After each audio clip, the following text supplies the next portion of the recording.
A very good morning, afternoon, or evening, depending on where you are. It is my pleasure to welcome you to the first Student Internet Governance Forum SIGF conference. I'm Kavish Karg, and I will serve as the chairperson as well as the master of ceremonies for not just SIGF but this conference as well. Um, just for a quick introduction, I'm in 11th grade and I'm pursuing my 11th grade through Heritage International Experiential School, Gurgaon. I have published original research on certain government health policies, including the Ayushman Bharat scheme, and I've taken upon myself the mantle, of course, with the faith of the other students involved in SIGF, to create an initiative for us to discuss pertinent internet, digital, and technology policy issues. Before we move any further, let's just take a brief glimpse at the schedule. Um, After an introduction to SIGF, we'll begin with the first panel discussion on regulation for ethical AI at 10:20. Then we move on to our second panel discussion on technology with respect to cryptocurrencies and digital currencies. Then we take a short 5-minute intermission and reconvene for a discussion on privacy policy and data protection. And then we finish our lineup of discussions with a discussion on financial regulation for cryptocurrency. Lastly, we'll announce the winning special interest groups as well as the runner-up. And we hope that from wherever you are, you can join us to watch bright young students discuss pertinent internet, digital, and technology policy issues of today and the future. We're also proud to mention the fact that the first SIGF conference is held in affiliation with the India IGF, and which is further set up under the framework of the Genus Agenda and UN IGF. So, just to give you a brief primer on why SIGF was set up, our generation is currently in a unique position where we have spent our entire life immersed in the landscape of the internet which we know today. The modern landscape with social media, with concerns of privacy, with possibly increasing centralization of data and power, yet at the same time of movement for decentralization. Therefore, we believe that we are in a unique position to offer a perspective to the existing discussion on internet governance. And SIGF aims to harness that perspective from the youth and create something meaningful out of it. To accomplish this, we ensured through a democratic process that we created special interest groups which are composed of highly bright and talented students to put themselves forward on the stage and discuss these pertinent issues with us. Without further ado, I'll quickly introduce our team. We have three fellows with us: Mana Naval, who will lead the discussion on financial regulation for cryptocurrency; Sujit Bhattacharya, who will lead the discussion on regulation for ethical AI, as well as me, and I'll also serve as a fellow for one of the discussions. I'd also like to, yes, um, the QNIS agenda is something which we modeled SIGF on, much like other internet governance forums. And within that, we aim to particularly base our organization on the first point, which is discuss public policy issues related to key elements of internet governance in order to foster the sustainability, robustness, security, stability, and development of the internet.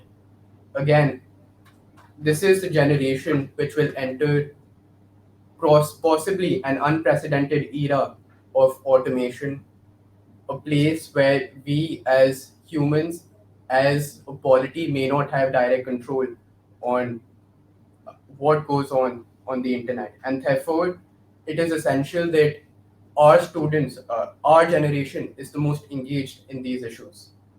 We also aim to, in the future, build a framework where our generation can not only discuss the topics and the issues within us, but also have a system of bringing our concerns to the policymakers as well as other internet governance forums, um, and contribute to the discussion in that way. And with that, I'd also like to bring upon the importance of your your role as an audience in this event. Now, while the presenters themselves will be highly engaged with the topics, the ultimate aim of the conference is to have you, the audience, also be equally engaged in these topics. And for that, we request that you participate ardently and send in questions if you have any on the Facebook chat, which you'll find on the left or the right hand side of the video playing, depending on what device you are on. We'll be happy to take any questions you have if they allow for fruitful discussion, and we'll ensure the same are presented to the participants. Um, yes, we'll also have Dr. Bhattacharya, who is the president of the Center for Digital Economic Policy, presiding over as a judge, as well as Dr. Mrityunjay Sharma, who has pursued his PhD from the University of Manchester. We are very glad to have both of these eminent personalities with us today, and we hope that they can not only judge but also enrich our participants with their own acumen and knowledge they've accumulated over the years. So once again, heartfelt gratitude from SIGF for making the time here to be available for this conference. So before we go any further, we'll introduce the first SIG, Ethical Regulation for Ethical AI. The fellow for this SIG is Sajid Bhattacharya. He is in grade 9 studying at the Mothers International School and is interested in AI, hacking, maths, science. He's also won the Rookie All-Star Award in the Chicago Midwest Regional and has qualified in the World Championship of the FRC, which is a robotics competition. He's also won the special prize in the Empower Startup Contest. And without further ado, I'll hand over the floor to Sajid to moderate his discussion. Thank you, Kavish. Good morning and welcome to my fellow panelists and delegates to the Student Internet Governance Forum. Today, in this session, we are going to discuss an extremely important issue of ethical AI and, more specifically, the need for regulations for ethical AI. So, what is AI? AI stands for artificial intelligence, which is essentially using algorithms to train computers to behave intelligently. This does not mean that they become sentient. AI brings great power to anyone who wields it. As Uncle Ben said in Spider Man, with great responsibility comes great power.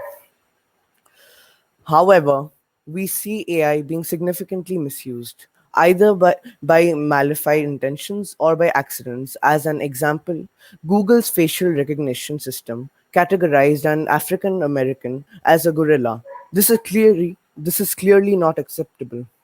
Today, we have Ishan Kela and Suhasini Bhattacharya to discuss whether we need regulations to enforce ethical AI. Ishan is in grade 10 and his interests are maths, programming, and entrepreneurship.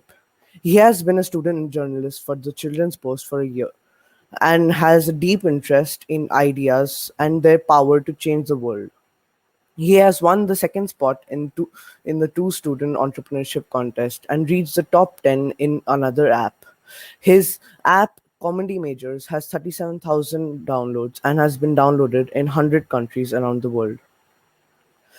Suhasini Bhattacharya is a student of class 12 studying at the Mothers International School and is interested in biology and medical sciences. She is also fascinated by the field of plastic surgery and its social effects like aiding acid attack victims. She spares time for singing and can sing in four languages, which are English, Hindi, French, and Bengali, and was also the finalist in the Empower Startup Contest. Now, I would like to ask both Ishan and Suhasini, do you think it is wise to have regulations for ensuring ethical AI?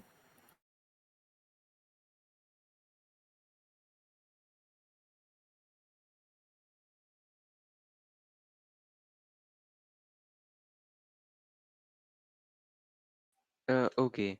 So I think it's very important for us to have regulations for ethical AI, given that it's a self-learning program and the fact that poses a threat to humans as a whole due to our world being mostly connected on the cyberspace, and the AI can truly be a dangerous thing. So it should have regulations on it.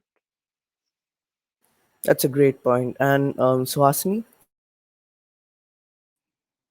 So I don't think now is the right time to have regulations on AI because AI is at a very premature stage in its development, and having regulations strictly enforced on it will hinder its development. These are great points. So, Ishan, as per the example I gave, how do you ensure uniform international regulations for AI? Okay, so first off, I would like to state that AI is a self-learning program that is extremely similar to humans. Its ability to learn from its mistakes and its actions are based off of human biases. Due to its human-like behavior, AI should have to follow the same moral code we do, laws. But laws between AI and humans, there's a key difference, and that's accountability. uh, in for humans are held solely responsible for their actions, while the blame for unethical AI falls on the programmer. I don't think that's right, since AI is a self-learning program and may not follow the intentions of its programmer. In AI cases, we should, instead of looking for who to blame and what punishment should give, we should find solutions to the problem. Depending on the severity, we should fix the program or delete it. This will help us learn from previous programs and make sure we don't repeat mistakes. And all regulations have to be based on standards globally accepted. First step would need to be a consensus on standards. For example, the three laws of robotics propounded by Isaac Asimov over the years have been edited on by multiple people, including the CEO of Microsoft, Satya Nadella, in 2016. And I think that the punishment for unethical AI should be non-monetary and severe enough to ensure compliance. I think it should be non-monetary, since the finding of tech giants for the last decade has not changed anything. The EU has been finding the tech giants for the last decade, but there has been no change in the tech giants' actions regarding AI. That's all I think. Ishan, you make some amazing points. Moving on, Suhasini, please share your thoughts on when do you think is the right time to bring in regulations for AI? So, firstly, as I said, now is not the right time as it's in a very premature stage. Bringing in regulations now would mean that only large tech companies like Google, Amazon, and Apple would be able to program AI systems. Small upcoming businesses will not be able to handle so many regulations, and this would limit new perspectives and ideas from forming and being programmed. If you look at the US regulation that banned access to stem cells from fetuses, it had a deadening impact on stem cell research in US and pushed it back in comparison to nations like China. So if this happens to Indian AI system, it would be hampered by regulations, and AI would be it would hinder creating new technologies at this nascent stage of technology. Also, since one of the main problems in ethical AI is a bias that is created, like you mentioned, the when two African Americans were identified as gorillas, this kind of a bias, though it's ethically wrong, it is important in certain it is important in certain programs, such as for example in a medical program, if there is a code written for to diagnose medical illnesses, which based on symptoms. It would need to be biased based on different ages, genders, and genome systems, because all of these are prone to different illnesses in variable degrees. For example, Indians are more prone to heart attacks and diabetes, and so catching early symptoms of these would be more beneficial as compared to you know, Caucasians. So the right time. So now, when the right time would be to the right time to put regulations would then be when it has reached a sufficient stage of maturity in terms of technology, and when the AI surpasses a certain stage and is headed towards superintelligence. Superintelligence is when AI surpasses human intelligence, which is obviously dangerous. And when in if and when AI systems reach that stage, the before they reach that stage, only then should restrictions be put on it. But if it's put any time before that, it would just be um, hindering the programming. There should also be strict regulations in AI when it comes to any kind of military defense systems or nuclear weapon systems that are operated by AI to ensure safety. Having said that, if any regulations are brought into India and similar regulations are not there in the rest of the world, then India would be at a disadvantageous position with respect to the others in the Committee of Nations, and this is applied for any nation. Also, any programs concerning minors, like games like Talking Tom and Talking Angela and uh, so on and so forth, should have strict privacy regulations, as in these cases, information is being extracted from non consenting minors, and therefore, existing regulations on privacy, consumer protection, and data protection needs to be enhanced rather than creating specific regulations that chain up research in AI. Wow, that was a great point as well. Thank you, Ishan and Suhasini, for participating in this discussion. You both have made some amazing points, and I have learned a lot from this conversation. Now, I will pass on the discussion to Kavish. Hi, we have one question from the audience. Um, could the panelists please address this question?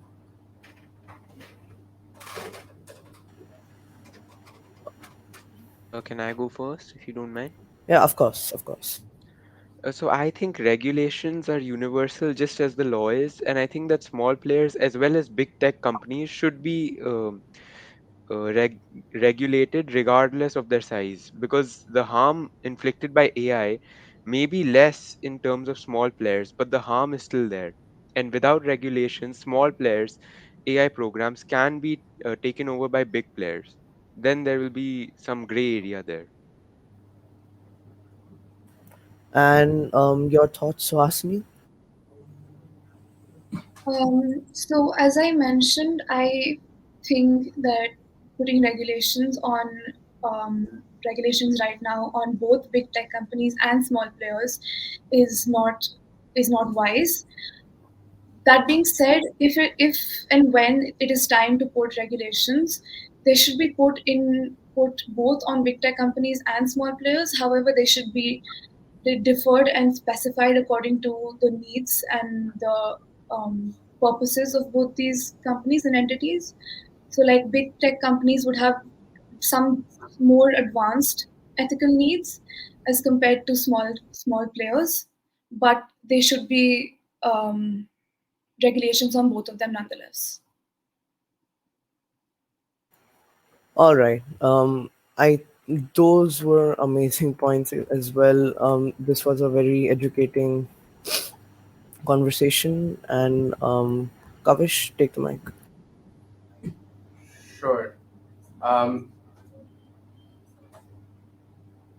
all right. So we'll continue with our next discussion on the technology or special interest crypto technology with respect to cryptocurrencies and digital currencies. We have recently seen a surge in the utilization of not just cryptocurrencies but digital currencies as well, with the likes of China implementing a digital currency. In the past 10 years, from the infancy of cryptocurrency with Bitcoin, we have seen a meteoric rise to the point where cryptocurrencies are not just one of the largest asset classes in the world, but are also ones which have faced increasing scrutiny from our policymakers. One side of the spectrum argues that cryptocurrencies usher in a new era of decentralization, anonymity, and democratic control over our financial system, while another argues that it is an inefficient utilization of our energy resources, as well as a medium which enables or facilitates crime. Therefore, it is an increasingly important topic for discussion, and for that, we have two panelists right now. Um, Please give us 2 minutes to have our two panelists join us. We have our first panelist would be Twarit Khandelwal, who is a student from the Heritage International Experiential School, Gurgaon. He's currently pursuing his 11th grade.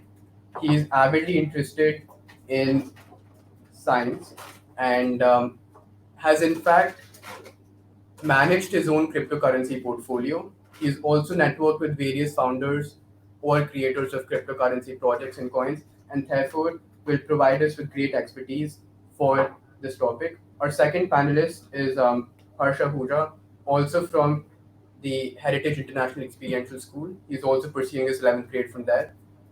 He has organized and hosted various events exploring cryptocurrency inter-school and has educated students of our age on the same. We are glad to have you both join with us for this discussion.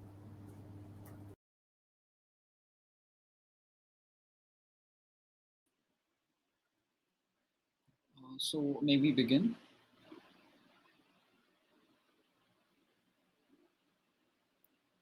All right. So I'll start off with my point for today. So our discussion is about cryptocurrency overall. However, I will be streamlining my discussion to primarily Bitcoin, proof of work, proof of stake, as well as the new concept mode for RBI, i.e. the CBDC concept. So firstly, as a basic basis, Bitcoin was established in 2008 by some anonymous entity named Satoshi Nakamoto. It is said to have drawn from ideas from Hashcash and B-Money, wherein the former deals with the reduction of spam by imposing computational work upon the dispatchment of mails, as well as B-Money in this case, which intended to secure privacy and still allow exchange, which obviously is more comparable to Bitcoin. So these networks try to establish what is called decentralized or emergent consensus. And there are many mechanisms to allow this. I do not refer here to proof of work and proof of stake, but rather to unnamed systems. For example, in the case of Bitcoin, it involves full nodes verifying every transaction. Each of these nodes possessing a copy of the overall decentralized ledger, i.e., the blockchain with themselves, as well as each mining node generating what is called a proof of work. Now, a proof of work can be veritably thought of as the invisible hand of the crypto market because mechanisms like proof of work allow the validation process to happen and therefore consensus to emerge. In the case of Bitcoin, one may validly suggest that someone can corrupt the blockchain by declaring a certain transaction or declaring a void exchange which does not concur incumbent with the incumbent ledger or any balance numbers currently existing. And for this reason, Bitcoin deals with such discrepancies by choosing whichever fork in the blockchain is the longest and therefore demonstrates the greatest amount of computational power. For you to impose an invalid fork in the blockchain into the blockchain, of course, you would have to own 51% of the computational power of the entire network. I will discuss this further in the future. So it's also very well known that in terms of energy supply, proof of work is very, very energy intensive. And in fact, this disadvantage has been demonstrated in how the merge, which is a very, very recent and fresh event, in fact, reduced the emissions of Ethereum by 99.95% simply by shifting to a more coordinated consensus mechanism named proof of stake. So proof of stake usually generates consensus in different ways. Proof of stake usually tries to set the rate of minting Ethereum or in this, Ethereum is one very good example, at least, but there are other examples as well. In the case of Ethereum, at least, the timeline is divided into slots and epochs, where each slot is 12 seconds and each epoch is 32 slots. And for each of these 12-second slots, there is a committee chosen, a completely arbitrary committee of validators who have qualified as validators because they've paid 32 Ethereum to the network, which counts as their stake. And this is a minimum value for you to be eligible to validate. And therefore, a random committee of validators is chosen to attest to the proposition of a block to be added to the blockchain. There has to be a 2/3 majority for the complete attestation um, to support the annexation of the block to the blockchain. Um, Now, there are some disadvantages with proof of stake, of course, as was seen, as was observed or identified by a few people after the merge. Much of the stakes that were already set into Ethereum were stored within 2 or at max 3 exchanges. And this is an appalling level of centralization for something like a cryptocurrency. Um, and it also makes all of these exchanges liable to government intervention and government policies, which we really can't predict for the moment because, at least in India, policies regarding it are very vague and a little powerless, if I'm honest. Um, so another point about proof of work here is that proof of work actually connects cryptocurrency to the environment because proof of work is highly energy intensive. The computational processes involved in proof of work require you to consistently draw power from the network because it is effectively a trial and error computation. And for you to arrive at the right number is a very rare process, which is why competition is so high and absolutely blind in a network like proof of work. By connecting it to the environment, you also expose the value of the currency to natural disasters, to any environmental events of a sufficient enough scale that they completely reduce the validator strength of the mining network. This in turn actually does affect the difficulty of validation as well, because by reducing the amount of validators, the system tries to draw more validators in by by trying to reduce the difficulty of mining. Now, since I've also already talked about proof of stake and the sort of consensus, the species of consensus that emerges from it, it can also be understood that proof of stake is much more coordinated and therefore much more efficient. One of the reasons why its consumption of electricity and consumption of power is generally much lower than proof of work.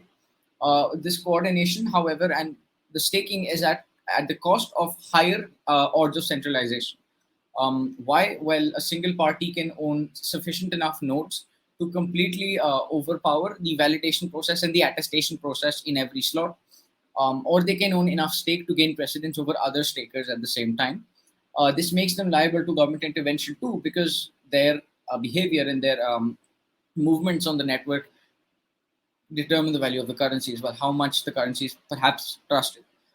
This is a smaller possibility in a system like Bitcoin, at least the proof of work species employed in Bitcoin, because in the case of Bitcoin, at least, for you to launch a 51% attack or for you to own 51% of the entire network as a single party requires you to bear immense costs, as in inconceivably gargantuan costs, because mining is already a financially intensive process as well, which is why many miners reinvest their earnings back into their electricity fees generated by the process of mining. So government Might intervention, I yeah, just I want to add a point here uh, yeah, that especially right now because Ethereum moved to proof of stake, everyone who is mining Ethereum has recently switched over to other currencies, and Bitcoin being a large part of it. And that is why the difficulty rate of Ethereum, of Bitcoin in terms of mining is the highest right now. It's reached an all-time high. all right, correct. Yeah. So there's a question that has been asked: what are the disadvantages of Bitcoin versus CBDC? So, sir, I will be moving on to CBDC in a moment. Now, Bitcoin was one of the first examples of a cryptocurrency. It is highly decentralized. We already know about the energy. We already know about the energy intensiveness. However, the problem with any cryptocurrency, of course, has been that illicit activities are usually very easy to facilitate because anonymity is maintained on a network like this. CBDCs are very centralized.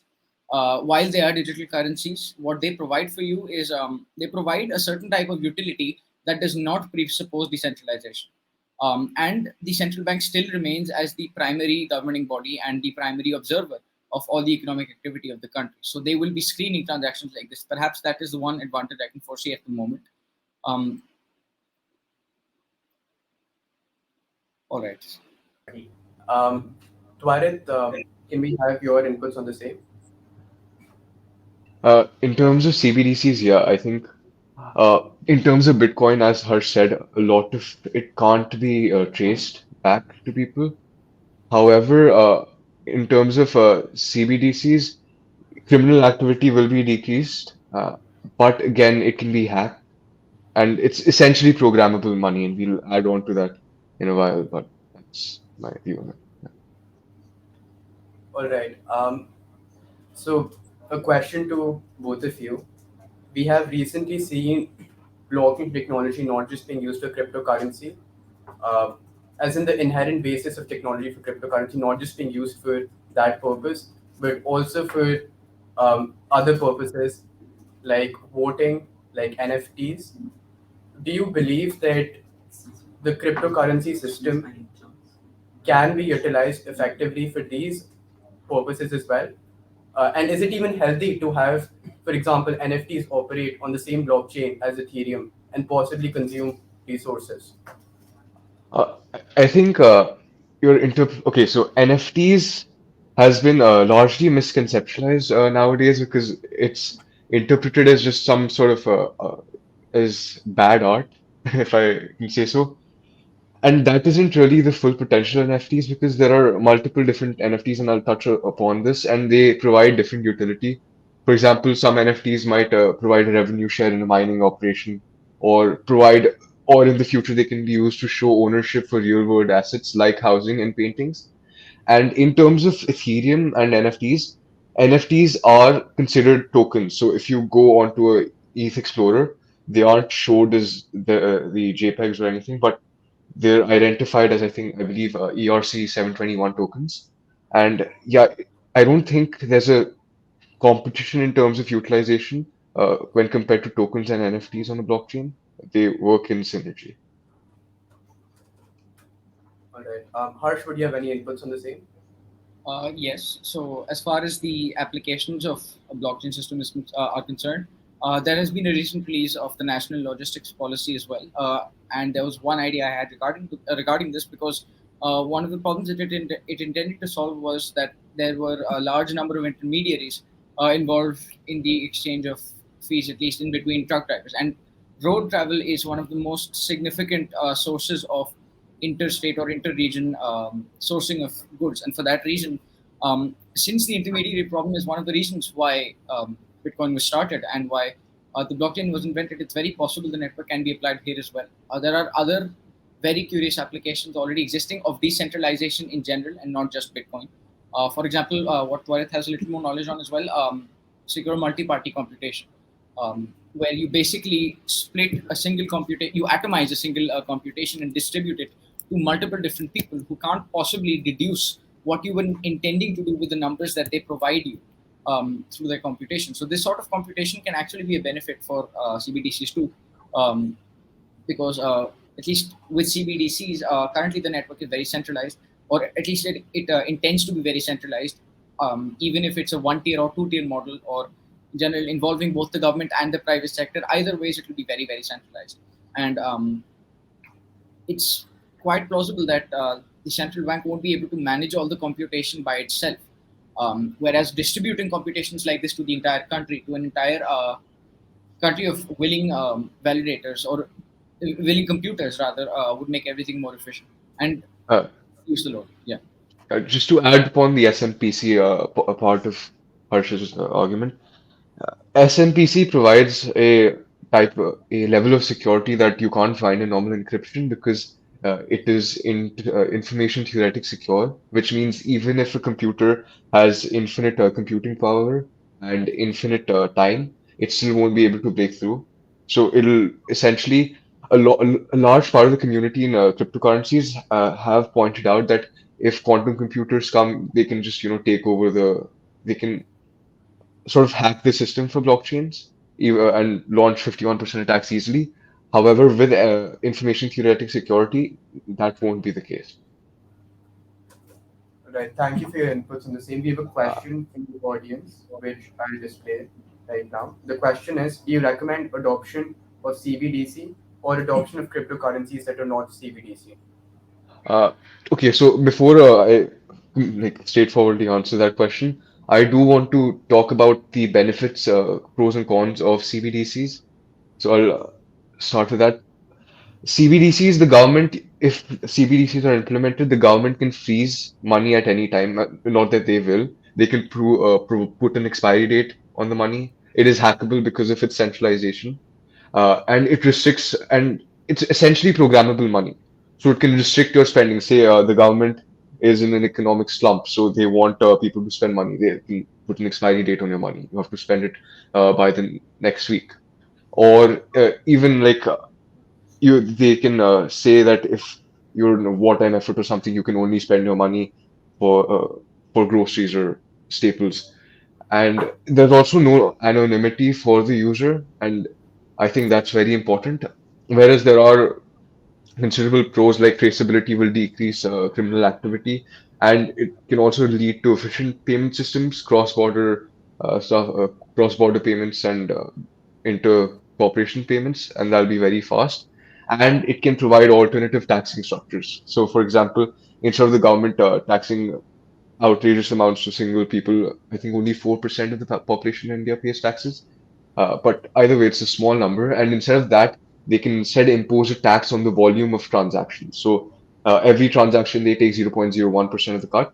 And that will not hurt people as much as, say, 50% of their taxes because it will be applicable for the entire population. However, I do believe that the cons of CBDCs outweigh the pros, and therefore I prefer the adoption of cryptocurrencies because they can basically, their decentralization allows programmable money, but it also sort of mitigates the harmful effects of the same. Harsh, do you have anything to add? Just one small point. So digital money schemes did exist even before Bitcoin was even in the mix, and these projects were seen to fail because they provided a similar centralization to what CBDCs do. They were managing transactions the same way as physical cash, which is also the intention of CBDCs. To make digital cash as similar to physical cash as possible. That's one of the points they mentioned in the concept note. So the reason why these projects collapsed in the past was that there was a single point of failure: centralization. Again, centralization was seen to be the cause of the downfall of such projects. And so that might be possible at this level as well, because if you aren't providing high levels of security as decentralization does for the sort of computations that the central bank provides, um, you're endangering a lot of money at the same time because you're exposing it to malicious activity online. Yeah. So All right. We have another question.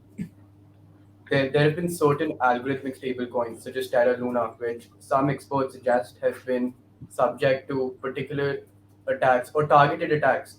And this, in a way, highlights the fallibility of certain underlying technologies under certain cryptocurrencies.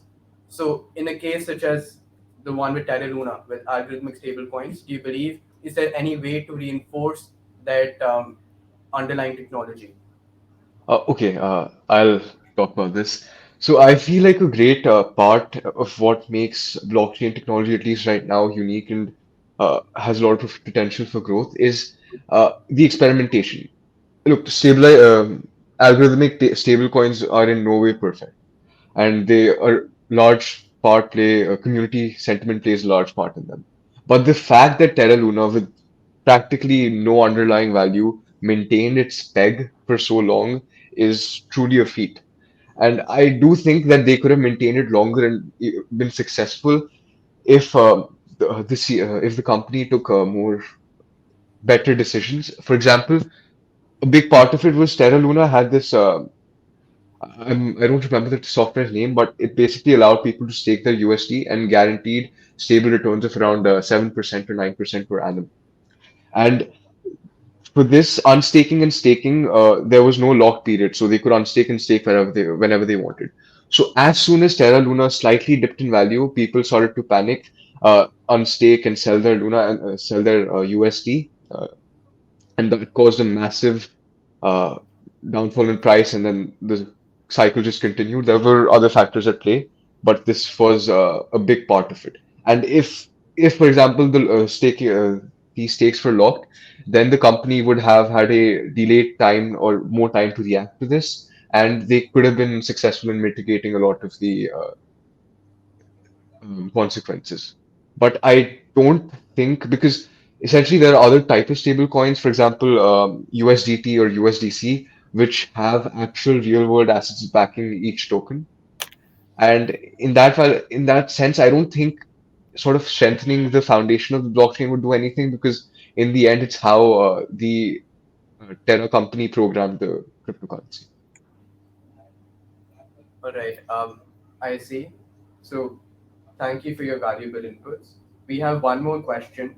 Um, I just displayed on the chat. The question here is that, do you think it is deception to peg a currency without having asset backing? So it's a general question, not just for cryptocurrencies, but uh, please refer to the discussion you've made thus far.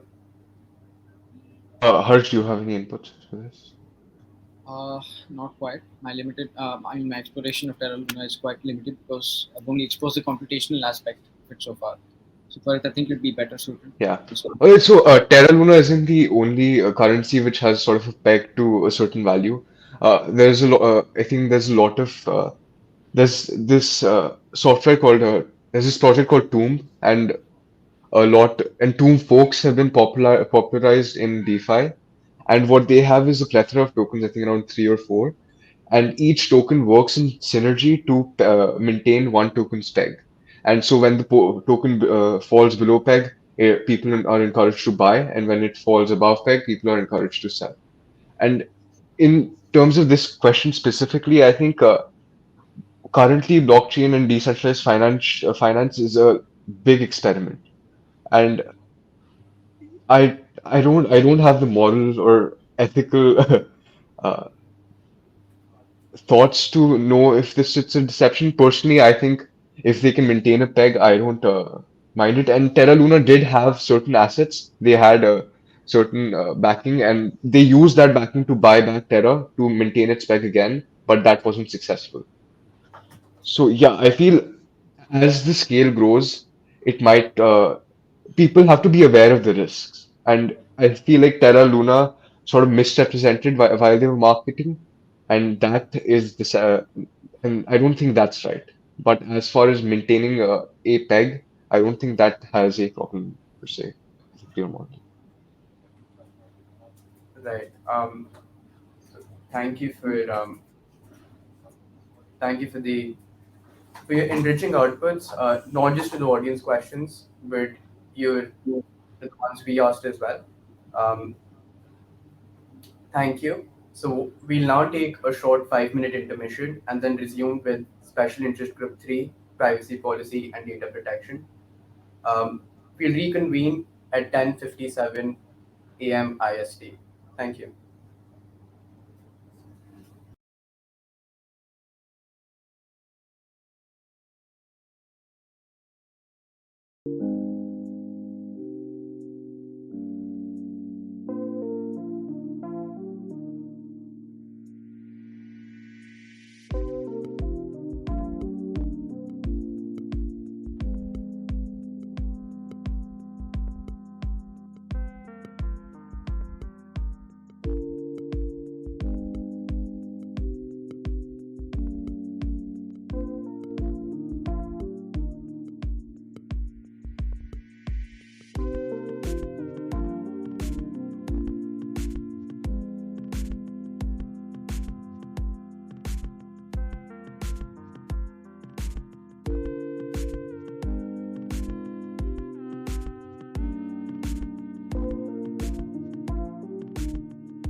Right.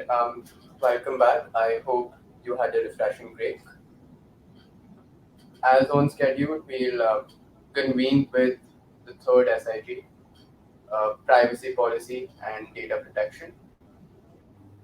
Now, privacy policy has emerged as a field which has become increasingly pertinent as a result of the propagation of social media platforms, which some say pose a risk to not just our personal information, but everything from our behavioral patterns to how we react to simple images. Many say that all of this information has been compiled and is being utilized actively against us for the purposes of advertisement and psychological political manipulation. Um, Therefore, it has grown to be one of the most important topics being discussed today in the space of internet policy. And we'll have two panelists with us, Anirudh and Arav, both from DPS Rohini, who have extensive experience in MUNs and debating similar issues in the past. They'll enlighten us with their perspective on privacy policy and data protection. So, my first question to you is, where should one draw the line between privacy and security? Okay, so to answer this question, first we must go into the depth of what is privacy and security. Privacy means that a user's intimate information remains confidential and that he has total control over how it is handled. However, security means that a person is prevented from gaining unauthorized access to information and or misusing that information. Okay, so now let's take an example of a very popular case, Apple versus FBI 2016. Where the FBI, the US Federal Bureau of Investigation, asked for backdoor entry of a shooter's iPhone 5C who was responsible for killing 14 people in San Francisco. In other words, App- Apple had to create a software that was like a master key and could open hundreds of millions of other iPhones, hacking its own security system. This meant that the tech giant had to overhaul the system that disables the phone after 10 unsuccessful password attempts. Once this feature kicks in, all the data on the phone is inaccessible. Apple declined to help the FBI. Now, we could have two contrasting views on this. The first set of people would be in favor of maintaining the privacy of the individual, as the new software or the master key could create backdoor entries to other millions of iPhones and disrupt the lives and privacy of many people. Even Tim Cook argued that if the FBI could access this iPhone, nothing would stop them from doing it to many others. It would also set a very dangerous precedent. On the contrary, an argument could be made that in this case, security trumps privacy and that Farouk's, who was the shooter, phone must be hacked in order to bring the lives of 14 people to justice and that it would force tech companies to cooperate with law authorities even in the future.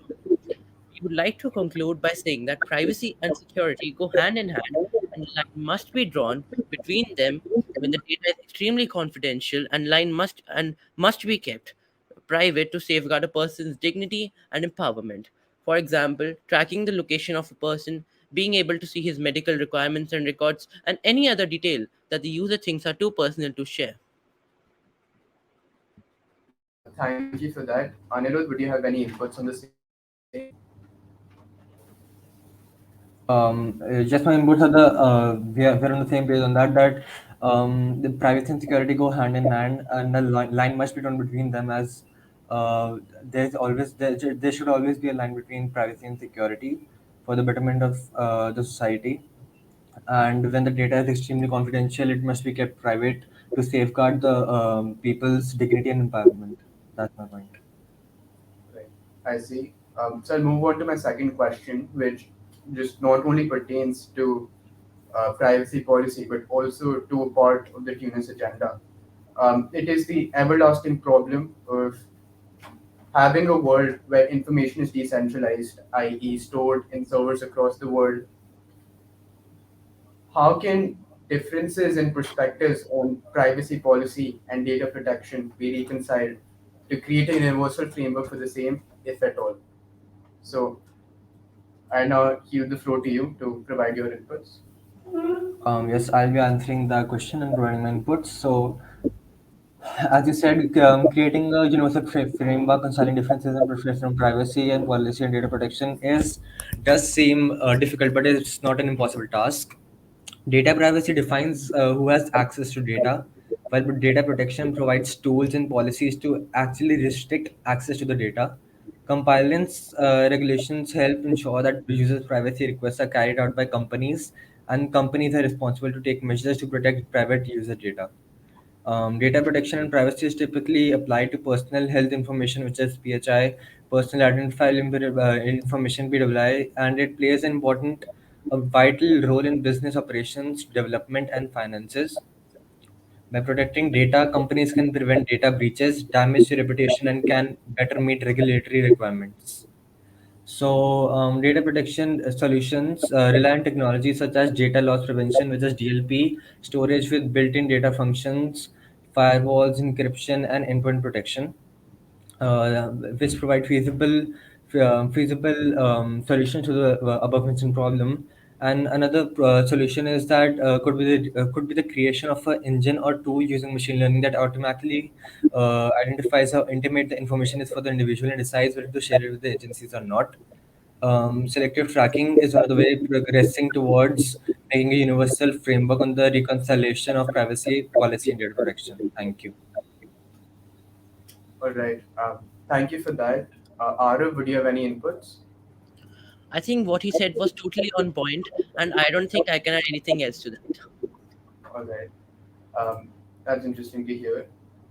So another question we would have is that, in light of the Supreme Court of India unanimously agreeing that, unanimously recognizing privacy as a fundamental right guaranteed by the Constitution on August 24th, 2017, do you believe that India has made progress on the privacy frontier from then on, since the 5 years which have elapsed from that decision?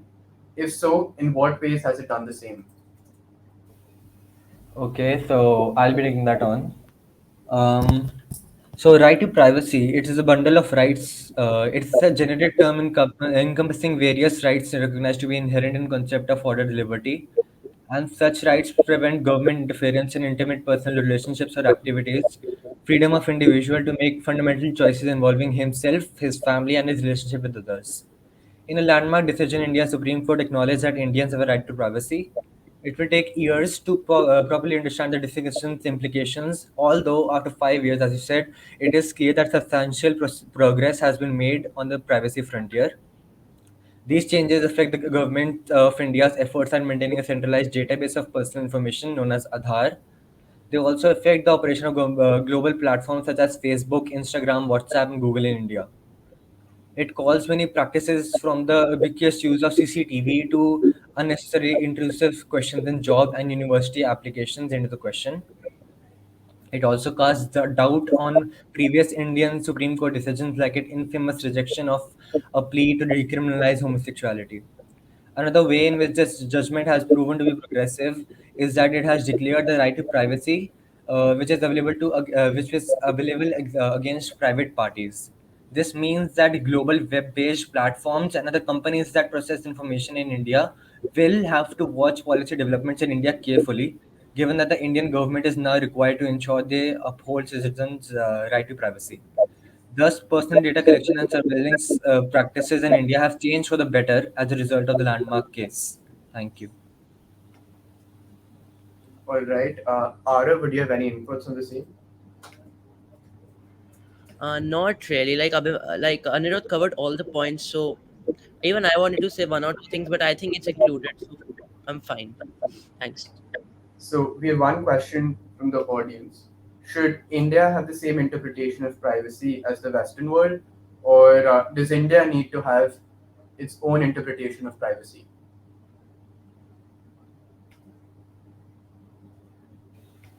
Okay, so I'll take that on.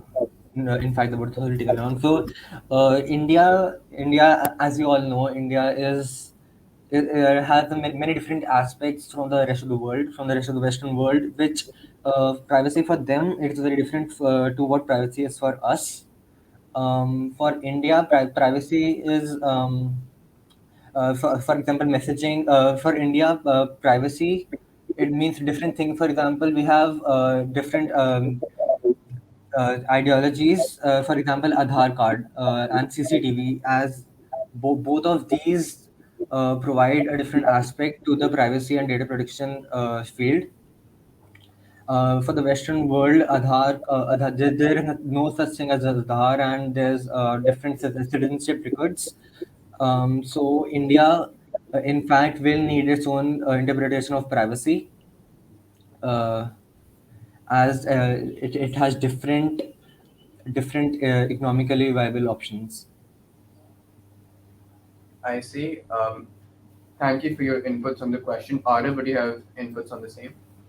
Yeah, I do have some inputs. Like I would like to add that the European, the western part of the nation of the world, and India could have different interpretations on what privacy and security is. For example,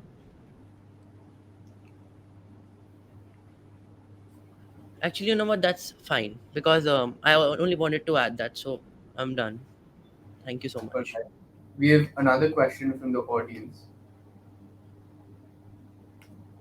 If the government cannot link people through Aadhaar, how can benefits, for example, how can benefits be delivered to the poor?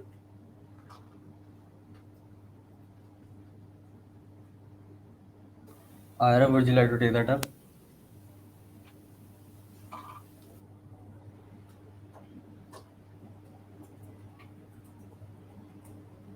I'm still thinking about some valuable points, so I need a minute, please. Sure, take your time.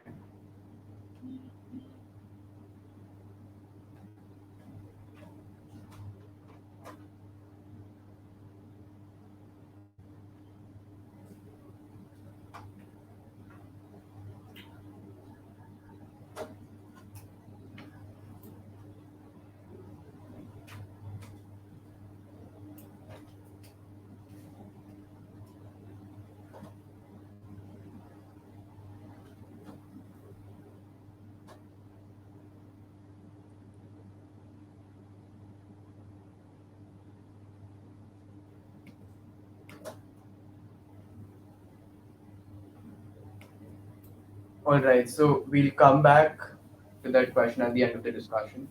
Um, so, beyond the questions we have already asked, would you have any other inputs on legislation in India on the privacy frontier or anywhere else in the world for that matter? Do you want me to answer the question you asked regarding the benefits delivered to the poor? Sure, sure, sure.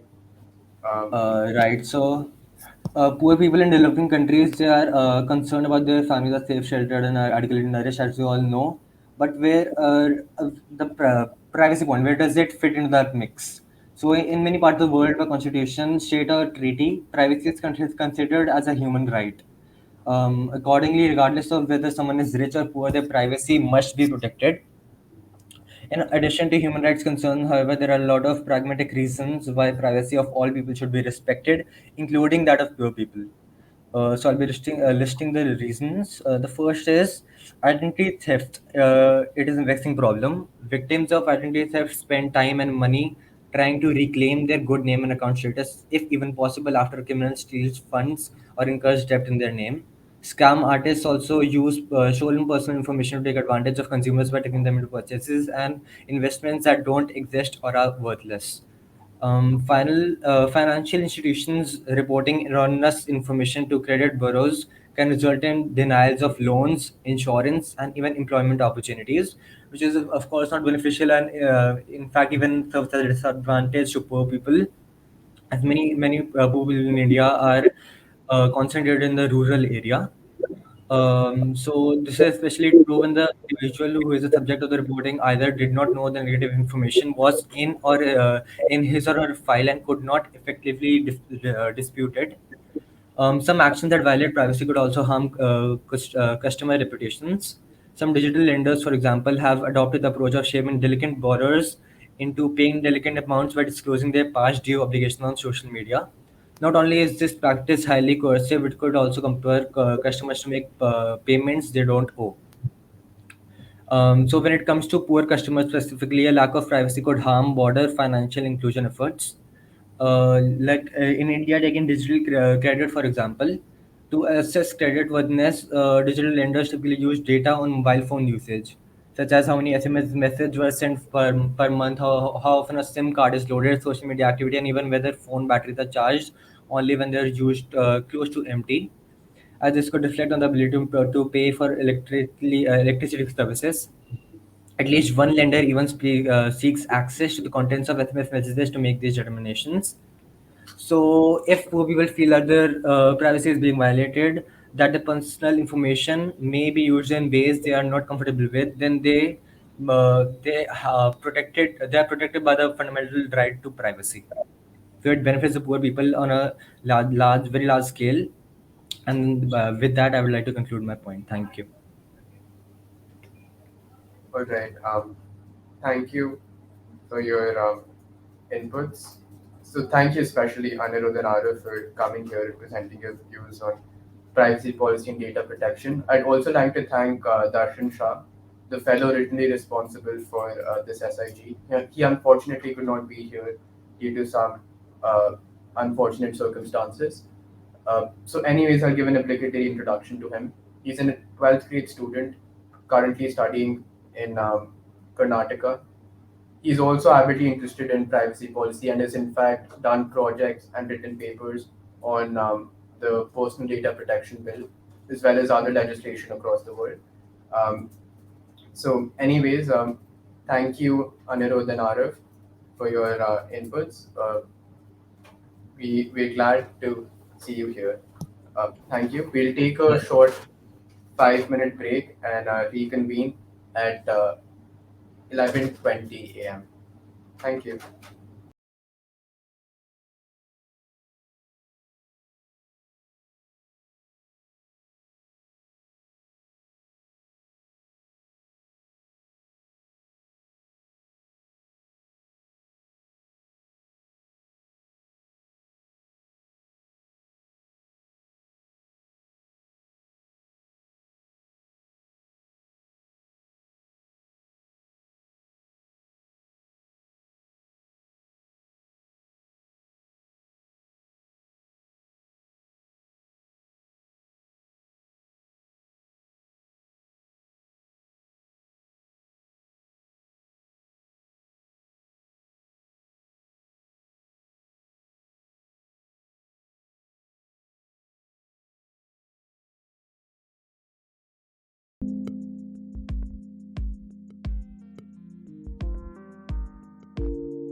All right.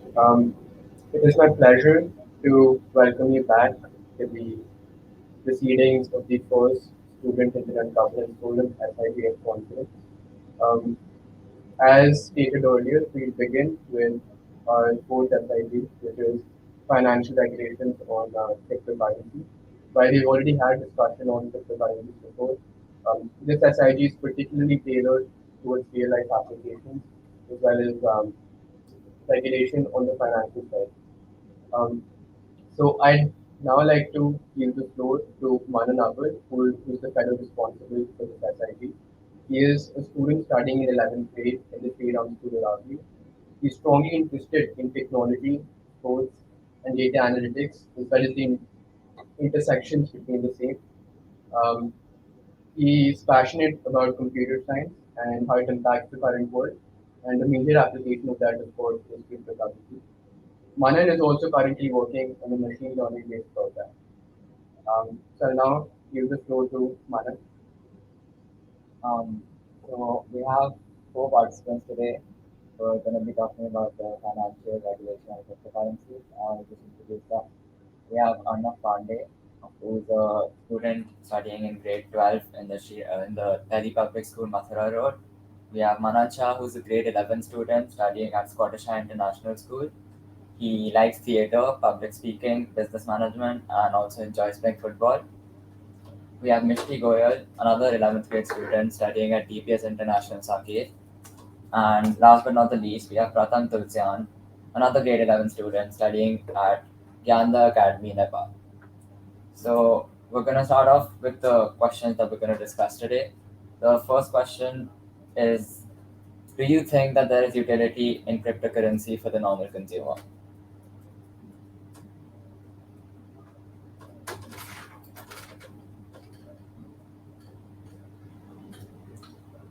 Anyone, please feel free to unmute and talk. So, may I start? Yeah. Okay. So, first of all, cryptocurrency is an idea that gives ownership to the individual for its property. Sorry. Taking example, if a person has rupees 1,000 in his hand, he may feel rich, but he doesn't have full authority of his money in his hand because government can anytime demonetize his money, demonetize the currency, and the money will just be a piece of paper. So the cryptocurrency gives ownership to our wealth, and and so the utility of cryptocurrency increase should be given to the normal person because it gives full power of their property to it. um I'll like to say something. So first of all, what is cryptocurrency? We're talking about cryptocurrency, and like we haven't spoken about what it is. So we can say that it's a virtual or digital currency that works on blockchain technology, which is based um, and it is again like it's the usage of the currency is same. It's designed to buy and exchange goods and services.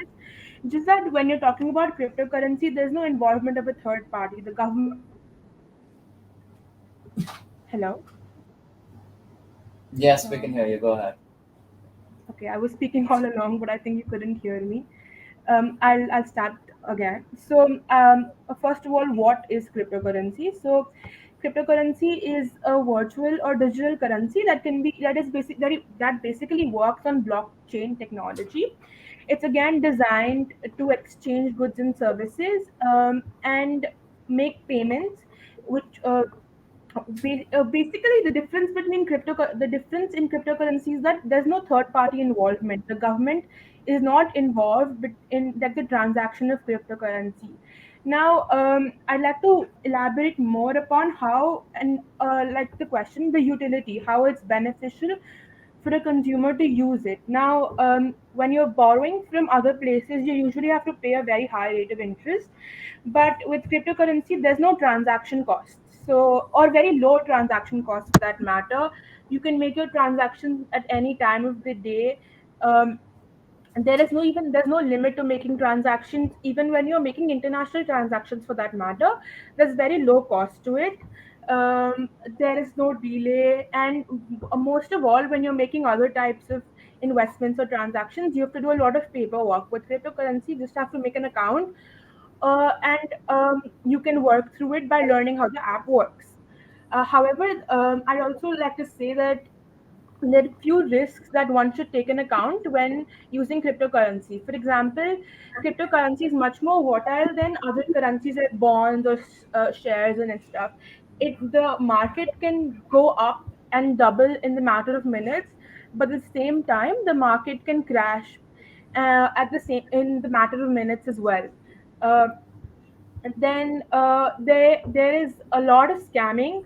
That a lot they're basically multiple types multiple sorry they're basically hackers in a large amount that are active on cryptocurrency websites at this point of time because of the growth of cryptocurrency. We all know that Bitcoin, one of the most popular cryptocurrencies, has grown by 300% just in the last year, and Ethereum, for that matter, has also grown by 2000%. Uh, so we have to be aware of hackers, and we have to uh, adopt adopt some rules so that when we don't get caught into fraud. Then third, a lot of we have to be sure to pay our taxes. So a lot of investors earn huge amount of profits, and then taxes are not paid by them. So IRS is taking this account very seriously. So taxes need to be paid on time and in the right amount. That's all I'd like to Okay. say. Would anyone else like to So talk about the question? yeah, I'd like to add on something to that. So there's no doubt on crypto that it's volatile, basically. But I think to answer this question, first we need to draw a clear line between a consumer of crypto and an investor in crypto. So an investor would basically invest large amounts of money in crypto hoping for a return, whereas a consumer would use it for its daily activities. This is where the major advantage of crypto comes in. So remittance with crypto is remittance in flat money takes a lot of time. Every bank you go to has service fees, internet banking fees, and it takes a lot of time to transfer money from one account to another.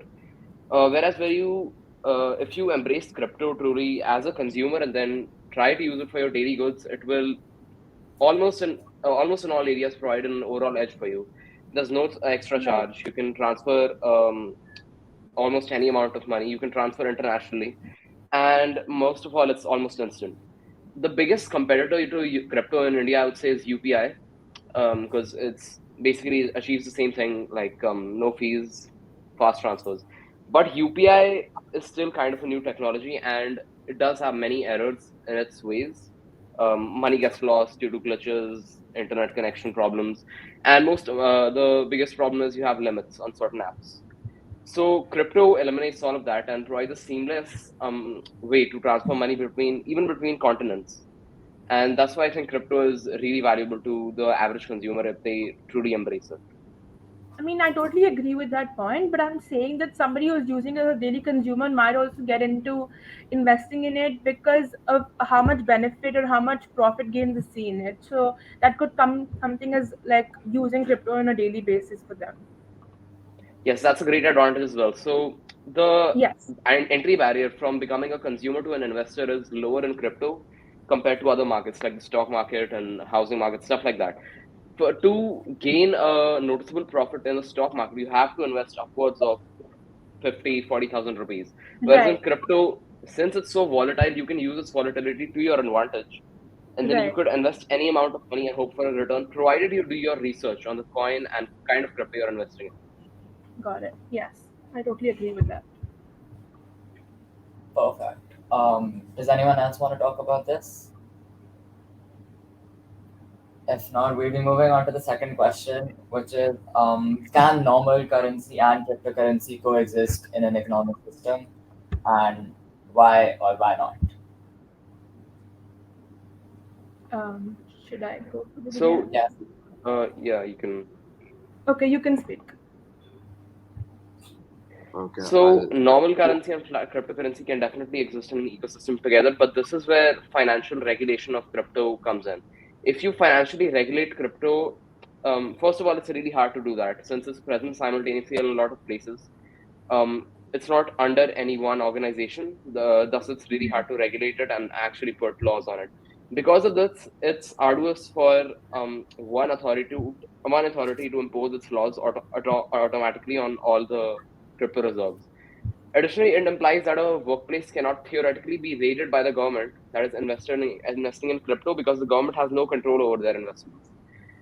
Regulation may provide a gateway to the Indian government to gain unprecedented amount on the crypto market, which would cause the regular consumers, not the investors, the consumers of crypto, to get hit with a loss because of drop in the market. With the current state of crypto, I can certainly see the two coexisting in harmony and even benefiting each other. But if strict regulations are imposed on crypto, it may cause crypto to become obsolete, since it would sort of become centralized when the whole point of the crypto is to be decentralized and not under any one authority. I also agree that they can coexist in the same market. I think there needs to be development of technology that should happen. We've seen that cryptocurrencies are already coexisting in many countries, be it big or small. So, because of their characteristics, if there is the right kind of technology, they could coexist. All right.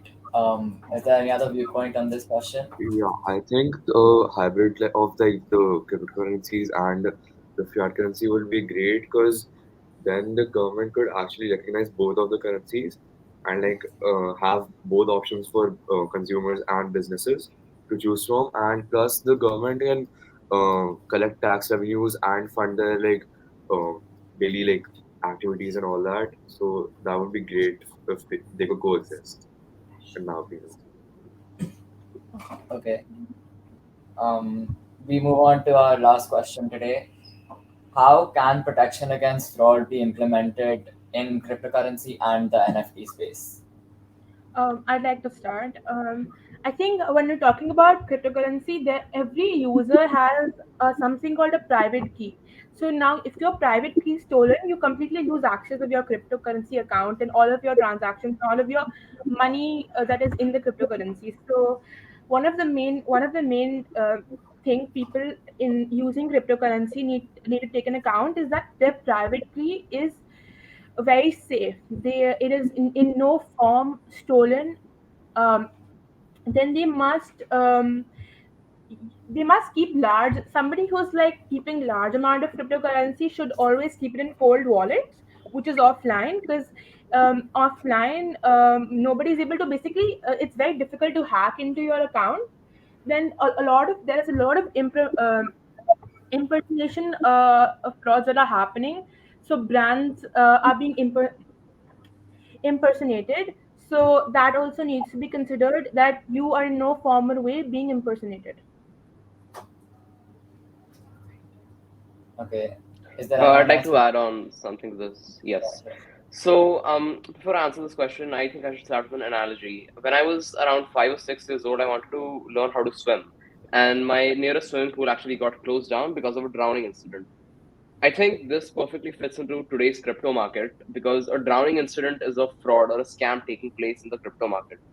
If a drowning incident happens at a swimming pool, the first reaction of the community is to shut down the swimming pool, and they impose that it's the swimming pool's fault that the person drowned. Instead, what we should be doing is maybe appointing more lifeguards, having stricter rules, having CCTV cameras, so we ensure that people are safe at that swimming pool. The swimming pool here is the crypto market. If a Bitcoin fraud does take place, our first reaction is to blame it on Bitcoin. We drive its price into the ground. We launch publicity campaigns against it, and there is overall a lot of stigma around a cryptocurrency that leads to some scams. Instead, what we could be doing is imposing stricter laws. And I want you to know that laws does not equate to regulations here. Stricter laws could mean stricter laws basically that we make sure to persecute the people who are doing frauds and uh, ensure that maybe all the crypto marketplaces which are privately owned have their own admins and surveillance over what's going on in the daily trading of crypto. And when we come to NFTs, this is where the NFT market has a major edge over crypto. OpenSea, Binance, and some other NFT marketplaces are all privately owned. This means the company has complete control over every single thing happening in the NFT marketplace. This means that some frauds in the NFT marketplace, like imitation or price driving. So, imitation basically here means that someone is imitating another famous NFT. One of the most, I think, renowned NFTs right now, and one of the most expensive ones, is the Bored Apes collection. And as soon as you go on OpenSea and search Bored Apes, there's like five different NFT collections with just one word changed in the title. And that could mislead a lot of people into thinking that this is another branch of Bored Apes, but that's not true at all. Since Bored Apes has been around for a year or two, it's relatively stable in the NFT market, whereas these new ones are not stable at all, and it may cause fraud and loss of NFT consumer. Um, I would also like to add that storing Bitcoin offline in a hard drive or on a computer may be safe from online attacks, but that also makes it prone to natural calamity or theft. So, in order to secure crypto correctly, I think the correct step would be first of all to secure your 12-word key. Almost all crypto wallets come with a 12-word combination of random words that is Yes, not shared by private anyone, key. and it's a complete override master key to your entire wallet. If your wallet gets hacked and like the hacker denies your entry, you can 100% use that 12-word key to get access, transfer all your crypto, or kick the hacker out. But this 12-word key is not totally secure, as Mishri said before. There have been incidences of people hacking literal databases of these keys, millions of keys getting hacked just because of a team of hackers. So I think what we should do is store the key offline instead of storing the actual cryptocurrency offline. Like we store gold in vaults, back vaults. We could store keys there, and we could ensure that keys are not kept in an online database anywhere, so that even if a Bitcoin reserve is targeted by hackers, we can make sure they only get into the wallets and not the actual keys, because the keys could definitely provide an override and a solution to the fraud in the crypto market right now. Okay, I'd like to say I completely agree with what you're saying again, but users themselves should take some cautions before they're being regulated. If obviously the companies should regulate, again, not with the government involved, but users themselves could take some actions to prevent their loss of money or their loss of the currency. If you do research on like how the project, what the project is about, the NFT project, for example, what's it about, where's it coming from, what's its like actual value and all that. You should take into account that before buying any NFT. Okay. Okay. Is there anything else anyone has to say about this question? Yes. So the user must also prevent oneself from getting phishing attacks. So basically, phishing attack is something which hackers do. So they send unwanted links to people's, and they enter their datas into in the link they provide, and the hackers have all the power to access their private details. So the investors investing into uh, cryptocurrency must investors investing into cryptocurrency must be safe before clicking into any link, and must not give their details in untrusted sites and apps. Okay. Thank you for talking about all these questions. We had some very valid inputs. We now be moving on to the audience questions. The first question is, what is gas price in crypto? Any one of you can talk about this, feel free.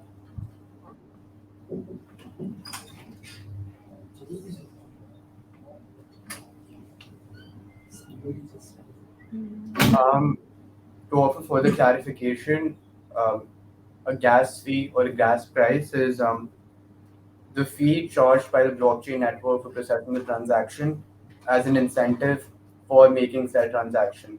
So effectively, the question is asking if uh, the gas price or the gas fee in crypto sort of overshadows any of the benefits it has. So it isn't necessarily uh, a transaction less or a transaction fee less medium of exchange. So I'm not sure if I understand your question, but from whatever I do understand, like I mentioned before, there's very low or no transaction costs in crypto.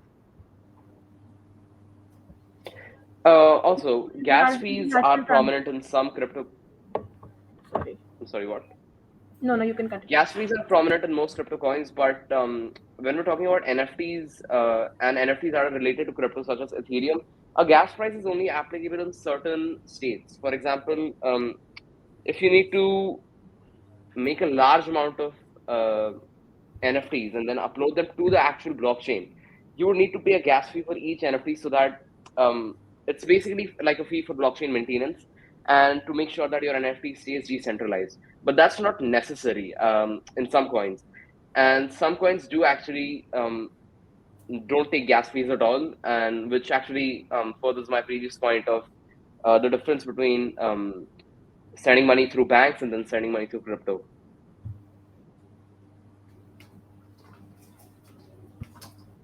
Okay, we have another question, which is limits on UPI as a policy decision by government to protect individuals. Would it really help if there is no oversight on crypto and therefore there's no protection for people using crypto?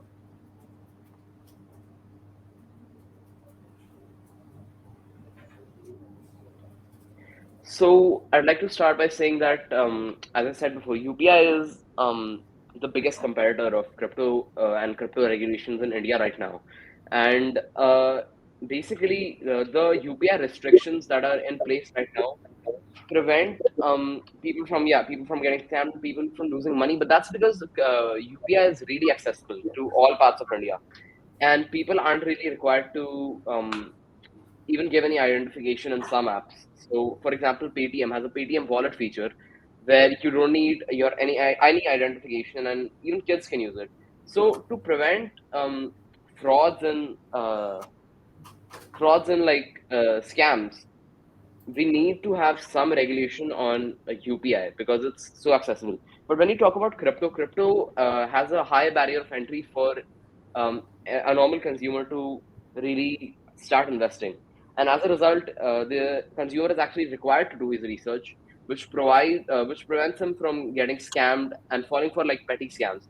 When it comes to more dedicated and more elaborate scams, that's where the administration of the private crypto marketplaces takes place, because since the trade is going on their platform, they are technically accountable for any fraud or scam that happens, and therefore they have to take action between when a major fraud happens. So that's why I'd say that crypto does not require any regulation whereas UPI does. All right. Does anyone else want to talk about this? Okay. Thank you for your inputs. Um, we have another question. So, would it therefore mean that I create a crypto with hardly any investment, and then people pay me millions of dollars to use the currency? Wouldn't it give power to simply just print money then?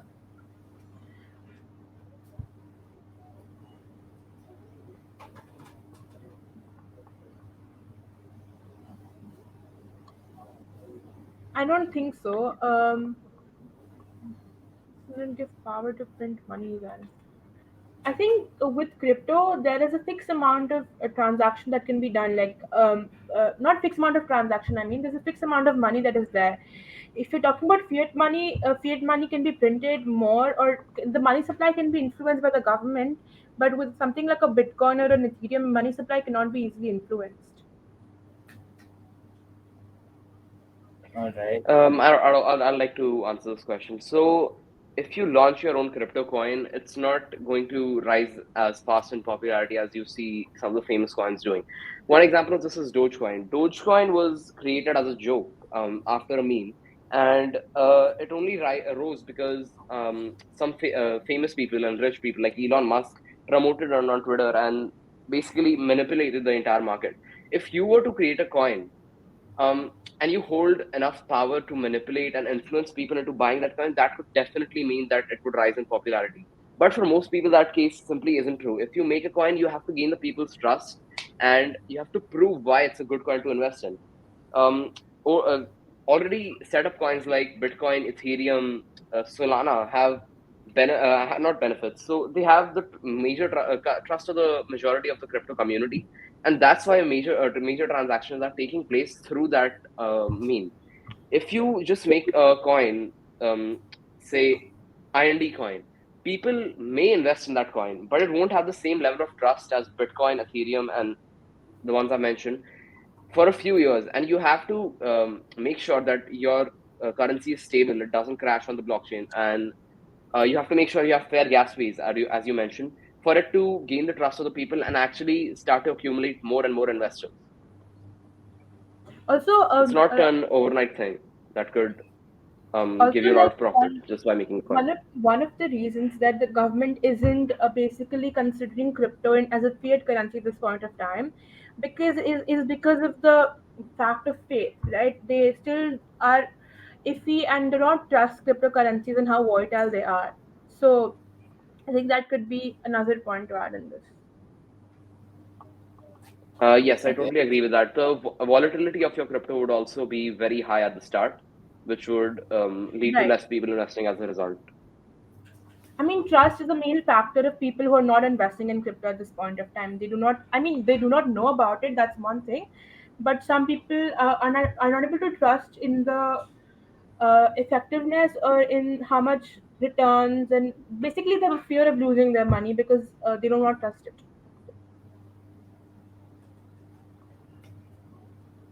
Okay.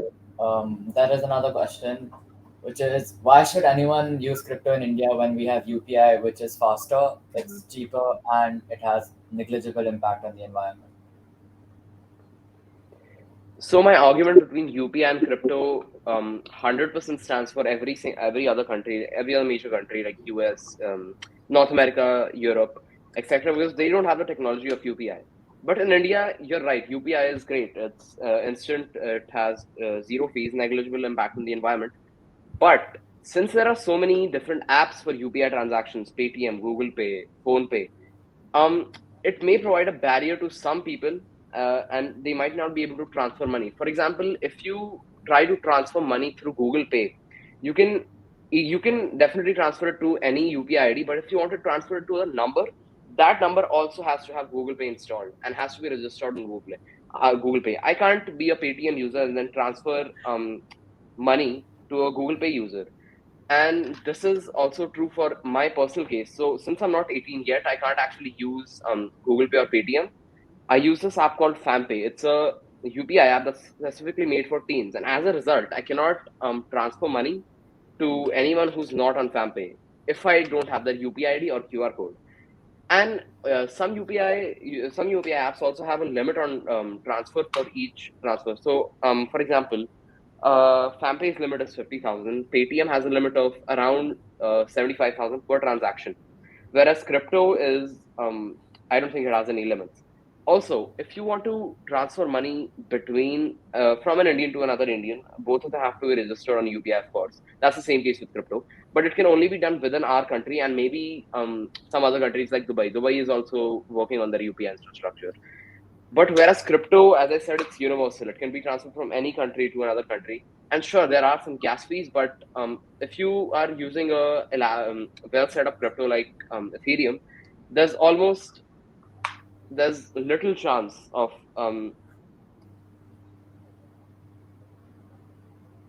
okay, I'd like to take that statement back. So if you're using Ethereum to transfer money from, say, India to Nepal, you can definitely do that, but you can't do the same with UPI. Or you're transferring from India to Australia, you can't do that with UPI. And as I mentioned, the limits and the glitches that exist in the UPI system as of today, you can send money to a vendor, it will fail for you, and the vendor will receive it, and then you won't get a refund. And the vendor does not receive it. You won't get a refund because from your side it's been sent, and the bank has some problem in their system, or maybe it's as I said, different apps, so their API doesn't work well together. So all in all, UPI is more reliable for smaller payments that are occurring over small distances, but for the big payments that are occurring over all around the globe, crypto proves to be a better solution. um, um, it's factually true that almost every household has two people using UPI in their household. So like, what is the why are they not using crypto? Is again, I think, faith, right? If other people would like to discuss on this.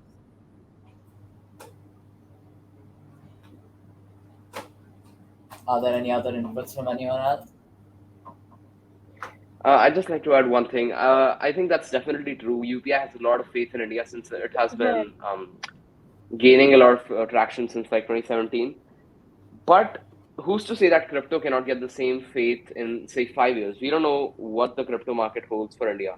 And since there are no regulations in place, crypto is crypto provides a lot of flexibility when compared to UPI for any potential users.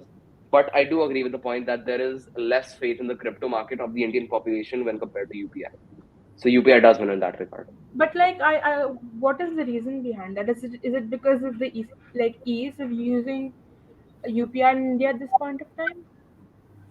I'd say it's a mix of the stigma surrounding crypto due to all the scams Mm-hmm. and basically the volatility of each coin and the amount of research and knowledge required to invest in each coin.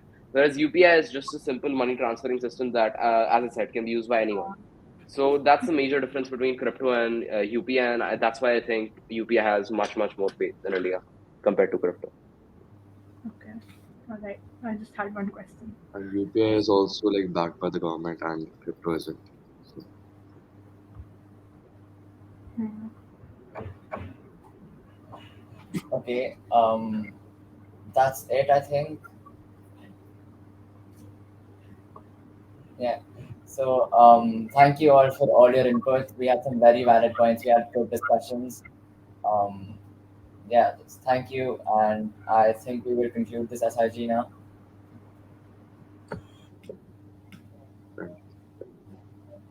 All right.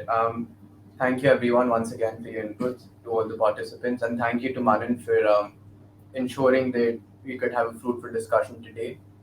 Um, we'll now quickly take a 5 minute break to process all the discussion which has happened today, and then move on to the conclusion for the first Student Internet Governance Forum SIGF conference.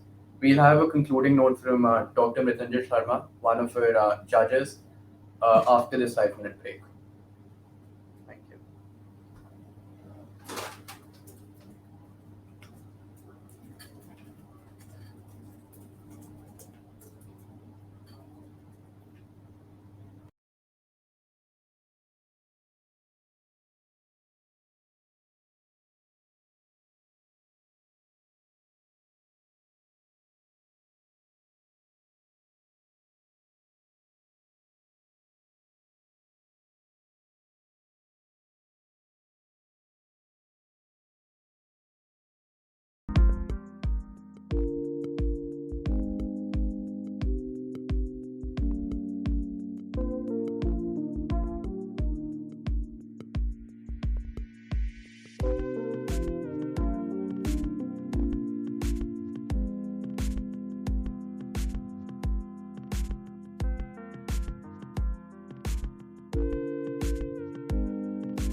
All right.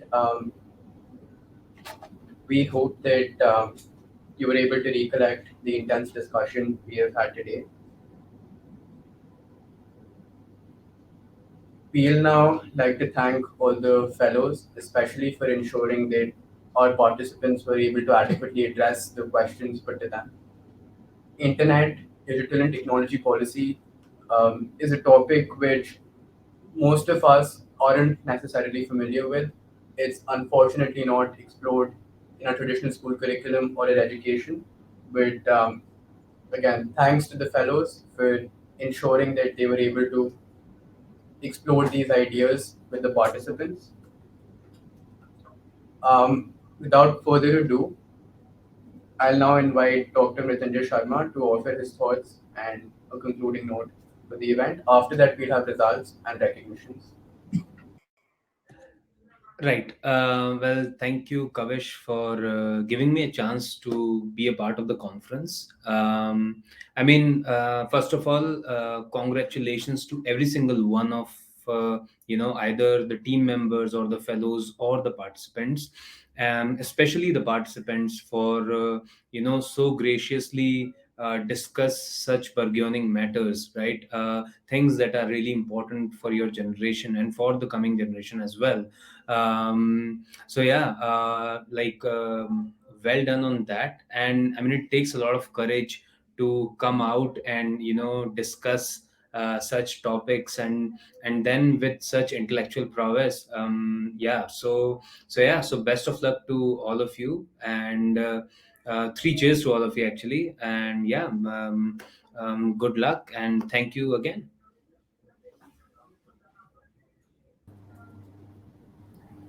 So, without further ado, I'll announce the results.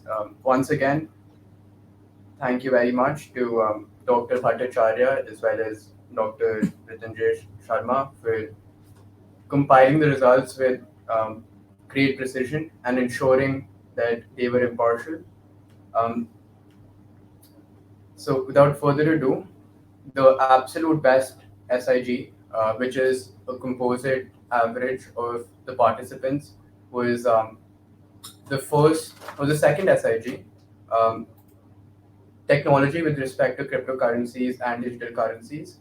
Within that, Harsh Ahuja was the winner. He was the best debater and the best discussion. He led the best discussion. Apologies for that. And Twarit was the runner-up. Our second best, or the runner-up SIG, was the first SIG, Ethics of AI. Within that, so Hasini Bhattacharya was the most impressive participant, and the runner-up was Ishan Kalia. We'd also like to give honorable mentions to the other two SIGs, the regulation for cryptocurrencies SIG, in which the best participant was Arnav Pandey, and runner-up in that SIG was Mishti Goyal. So once again, congratulations to those two. Also, I'd like to give special mentions to Pratham Tulsian and Manan Shah from that SIG. And lastly, an honorable mention to the Privacy Policy and Data Protection SIG. Um,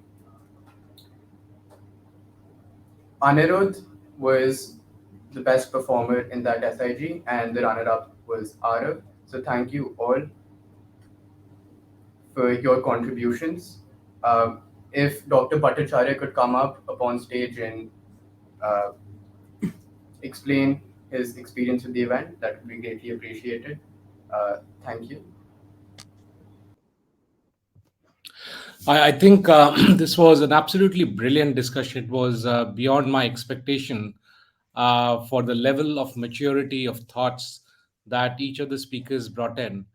I did not expect that at this level of high school, the children will be able to bring in, or the participants, I would rather say, would be able to bring in this depth of insight and knowledge and be able to handle the very complex questions that were posed by the audiences and the delegates to this particular conference. It's been a truly amazing experience. I would also like to call out Kavish Garg for providing leadership in putting together the first Student Internet Governance Forum, which is a global forum, which Kavish and his subsequent people will be taking forward and spreading it around the world. I am looking forward to the next SIGF conference, which I'm assuming will be at a much more global scale. And all the best to Kavish, his team, and all the participants, panelists, moderators. It's been a fantastic job, and keep up your knowledge in this very, very complex and ever changing field of digital policy. For your enlightening and kind words.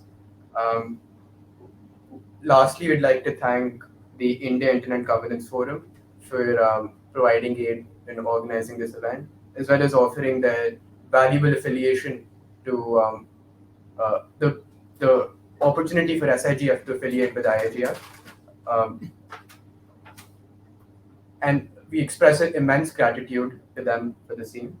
And with that, we come to the conclusion of the conference. Hope you've enjoyed our discussion and have gained something or some knowledge that you bring forward in your lives. We'd also urge the participants, if you're a student of school, if you're in school, please sign up for the next conference and be on the stage discussing similar issues, if not even more pertinent ones. Thank you.